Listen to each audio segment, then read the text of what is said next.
部的这位选手呢，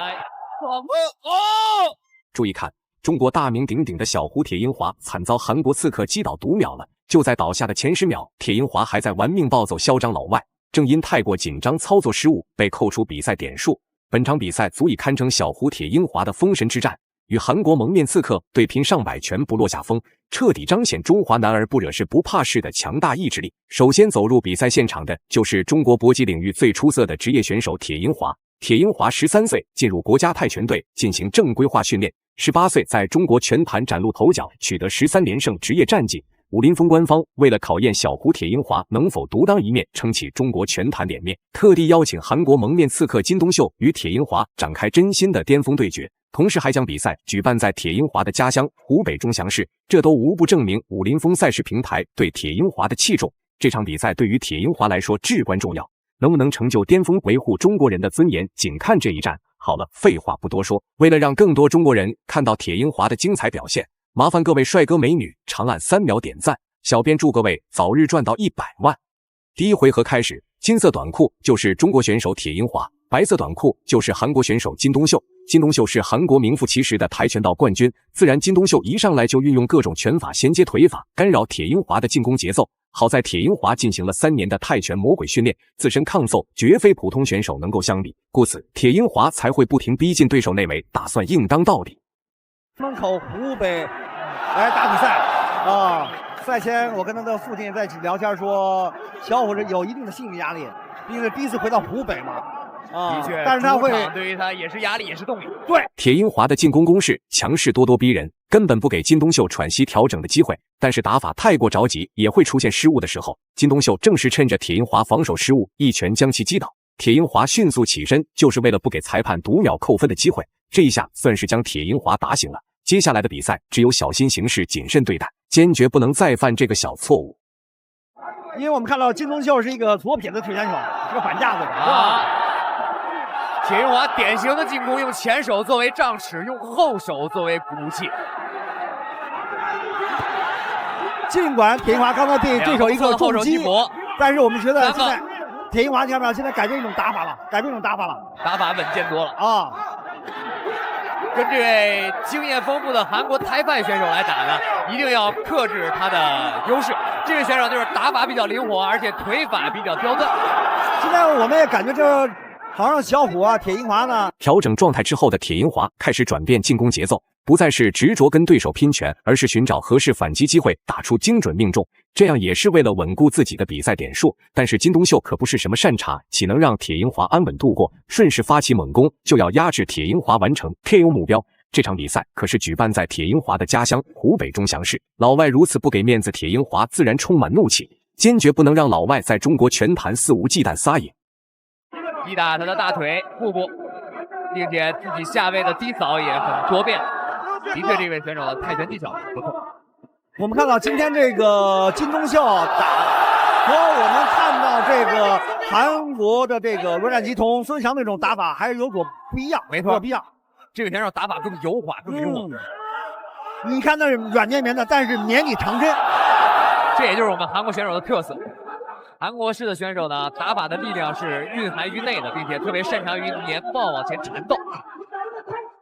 近距离、中近距离的打法非常刁钻，并且落点非常诡异。这个选手曾经在我们的比赛中呢 KO 了林帅。对，在去年那个中韩对抗赛在韩国的时候，也是这样软绵绵的打法，但是他是一个高边腿上头，没错 KO 的林帅，他的重击非常。比赛来到第2回合，金东秀的实力毋庸置疑的强大，但是铁英华也不是什么弱小之辈，岂能甘愿受欺负？台下可是坐着成百上千的湖北家乡长辈，铁英华有绝对的义务跟金东秀拼拳硬刚到底，只有这样才对得起拳迷粉丝的支持与厚爱，而且也能向金东秀证明中国人都不是孬种。1个月的集训，所以在今天比赛里面，我们的中方选手的体能都非常好，而且打法还比较清晰。我们可以看到这位韩国选手的爆发力和从0到全速的启动能力是非常好，看起来软绵绵的，但是每一次的重击速度在运程上都非常有特色。而铁英华就还是有一点点硬，我个人认为他是有一些紧张，而且在跟对方的对攻中呢，由于对方一直逼着他打，一般小虎都是逼着被对方打，现在被对方逼着打，可能在心理上有一点点压力。在第二局比赛里面，我们现在看到铁银华有意识的加强他的前手全面进攻。由于此刻的铁银华年纪轻轻，还未参加过太大的比赛，自然面对金东秀这位韩国老将有点紧张，放不开手脚。每次发起反击都是卯足力气的挥拳逼退对手，这也不禁的让台下父老乡亲担心起铁银华的被动局势。如果一旦露出太大的防守失误，肯定会遭受重创，说不定也会因此输掉比赛。打得非常不错。我们看他的身法一直在躲铁银华的拳，铁银华现在连续的4个进攻。现在观众朋友们就是看到很难得的铁银华一个高振子上头的动作。没错，双方今天这拳就是拼拳了，以为是一场拳击比赛的一个唯一动作。韩国选手一个飞膝，被铁银华连续2个右手的平攻。韩国选手的这个打法的落点非常聪明，他看到小虎有防守的空当的时候，随着时间的推移，两位选手已经进行了上百拳的对拼，铁银华也在拼拳期间慢慢适应今天的比赛节奏。同时，第2回合也剩下最后的1分多钟时间，目前两位选手的比赛点数都处于持平，僵持不下，关键就看接下来铁银华能否尽快找到自己的比赛节奏，扩大比分。铁银华擅长把对方逼在角落里面，用手的距离来丈量，然后进行重击打击。这样其实好多选手都是不适应的。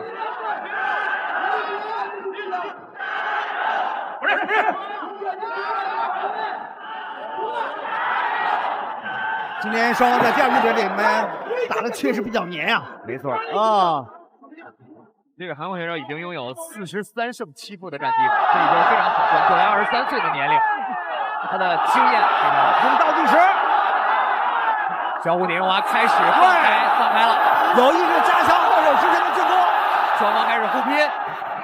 时间到，第2局。比赛来到第3回合，铁银华经过与教练的商讨，貌似气势已经彻底发生改变，一上来就跟金东秀展开激烈拼拳，无所畏惧，也不管能不能精准命中，首先就要用拳头压制对手。金东秀也没想到中国年轻选手如此勇猛，而为了保存体力，不得不在拼拳的时候向后退。同时，这也证明了铁银华的拼搭战术已经占据优势。对方的平衡，对方还以颜色。现在双方在短暂的将近几十秒的时间里，已经换了很多拳了。我们场裁判马涛告诉金东秀不要利用这种再摔技术，虽然在纯泰拳比赛里面可以，但是在 WF 自由搏击竞赛当中，这种再摔是不允许的，因为我们取消了主动的摔法。这个韩国选手呢，发现对方在跟小虎对拼的时候不占优势，开始改变了比赛节奏。这位选手就是经验的表现，但是绝对不是有意识的。那么金东秀抓住这种机会，作为一种体能的调整。当然，铁银华也识破对手，一站在一起就要加强进攻的火力。我们看韩国选手的落点相对于铁银华来说更多变，但是铁银华的重击力量更好。韩国选手很擅长这种贴近了以后突然改变距离，然后迎击对方的这种方式。铁银华不要给他这种方式的机会。这是一种整登之后，体力迅速下降的两位貌似不想将比赛交给裁判，只想使出毕生所学 KO 对手，证明自己的实力。铁银华身为年轻小辈，能与金东秀打得如此激烈，实在是不容易。要是换做其他选手，肯定会被压制的无力还手。能与金东秀激烈对拼，却没有丝毫败相，当属铁银华莫属。现在韩国人手的勾拳，金东秀体能下降，这时候肖要抓住机会，要拼命的打击对手。前手之后绕右拳跟上，快上勾拳，再来2次3次。韩国选手的膝法也还击了一下。倒计时还有在第3回合，铁银华小虎的这个点数肯定是占据优势的，起码在第3回合，双方都拼了。哇！今天的武林风，真的。最后公布比赛结果，根据评审判断，铁银华通过微弱的比赛点数赢下最终胜利。大家认为铁银华本场比赛表现如何呢？欢迎在评论区留言讨论，我们下期再见。